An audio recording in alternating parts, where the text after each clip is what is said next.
नमस्कार। आज हम आपको एक ऐसे विलक्षण मंदिर के दर्शन करवाएंगे जिसकी मूर्ति के बारे में ये कहा जाता है कि जब उसकी स्थापना हुई थी तो उसका दिल 2.5 पल के लिए धड़का था। जी हाँ, ठीक सुना आपने, पत्थर की मूर्ति का दिल 2.5 पल के लिए धड़का था। तो ये जनाब मंदिर है 17वीं शताब्दी का और स्थित है कांगड़ा जिला के जयसिंहपुर में, जो कटोच वंश का महल यहाँ पे हुआ करता था और उन्होंने ही इसको बनवाया है मंदिर को ही। तो कटोच वंश जाना माना शासक परिवार रहा है कांगड़ा का। कांगड़ा के दुर्ग से आप उसको ज़्यादा याद करते हैं, हालांकि उनके जो महल थे वो जयसिंहपुर लंबा गांव के आसपास थे और उसी जयसिंहपुर का ये मंदिर है। मंदिर की जो निर्माण शैली है उससे भी आपको आइडिया लग जाएगा कि पुरानी शिखर शैली में बना है। खासियत है कि यहाँ भगवान राम का ये मंदिर है, लेकिन जो राम दरबार है उसे आप बाहर से पूरा नहीं देख सकते। बाहर से जब आप देखेंगे तो आपको सिर्फ भगवान श्री राम की मूर्ति दिखाई देगी। थोड़ा सा आगे जाएंगे तो उनके साथ माँ सीता भी दिखाई देंगी और बिल्कुल जब लास्ट वाले दरवाजे पर आप पहुंच जाएंगे तो फिर आपको पूरा राम दरबार दिखाई देगा, जिसमें भगवान राम, माँ सीता और लक्ष्मण भी मौजूद रहेंगे। लेकिन यही बस नहीं हो जाती, एक खास बात और भी है इस पूरे राम दरबार में। जैसा कि सामान्य राम दरबार में होता है, हनुमान जी श्री राम के चरणों में बैठे हुए दिखते हैं, लेकिन इस राम दरबार में आपको ऐसा नहीं दिखेगा।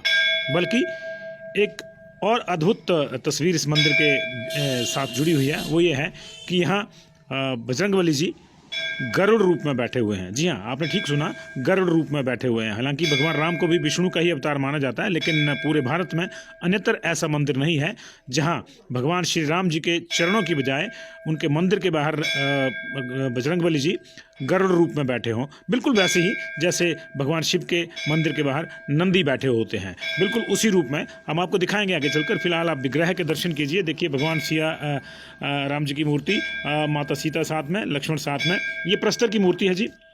कहा जाता है राजा, जब कटोच वंश के एक राजा को स्वप्न हुआ कि मैं यहाँ पास की नदी में पड़ा हुआ हूँ और मुझे उठा के ले जाइए, तो उन्होंने जब 2-3 बार इस तरह का स्वप्न आया तो उन्होंने उस मूर्ति को जो है यहाँ स्थापित करवा दिया राजा ने। लेकिन मूर्ति की स्थापना के समय राजा के मन में आया कि क्यों ना मैं ये देखूं कि सच में भी भगवान इसमें है या नहीं है, या मेरे को कहीं ऐसा ही कोई सपने में वहम हो रहा है। तो जैसे ही उसके मन में ये ख्याल आया तो उसी समय जो है एक आकाशवाणी हुई कि राजा मेरे दिल पर हाथ रखो। तो मूर्ति के दिल पर जब राजा ने हाथ रखा तो वो 2.5 पल के लिए धड़का। जी हाँ, ठीक सुना आपने, 2.5 पल के लिए धड़का। और तब राजा को यकीन हो गया कि मूर्ति में सचमुच में कुछ ईश्वरीय शक्ति है, और फिर उसने धूमधाम से इस मंदिर की स्थापना करवाई। तो ये आप विग्रह देख रहे हैं। अभी हम आपको दिखाएंगे कि इस मंदिर के बाहर जो है गरुड़ रूप में हनुमान जी भी बैठे हुए हैं।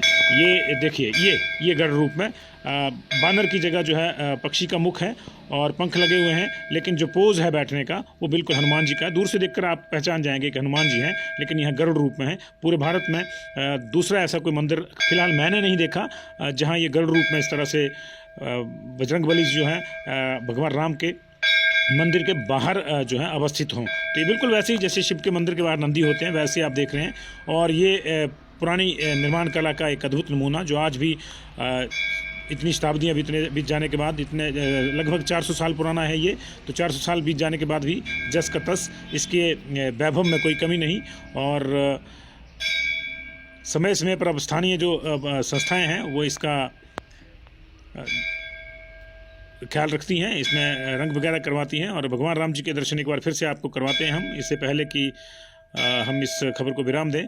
तो ये कटोच वंश के राजा द्वारा बनवाया गया मंदिर, और इस मूर्ति की खासियत है कि इसमें जो नेत्र और दूसरे आभूषण हैं वो पत्थर में ही जड़े गए हैं, और ये भी अपने आप में उस वक्त की निर्माण कला का एक नमूना है।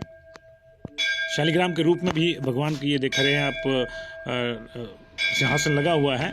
और ये मूर्तियाँ लगभग 4 शताब्दी पुरानी, 17वीं शताब्दी का मंदिर। साथ में एक शनिदेव का मंदिर भी है, इसको भी उतना ही पुराना जो है बताया जाता है। तो जानकीनाथ मंदिर के साथ शनिदेव जी का मंदिर है, उसके भी आपको दर्शन करवा देते हैं आज। और हमें लगा कि नववर्ष की पहली संध्या पर जो है आपको इस मंदिर के दर्शन करवाने चाहिए। तो आपको शुभाशीष। आज इतना ही। नई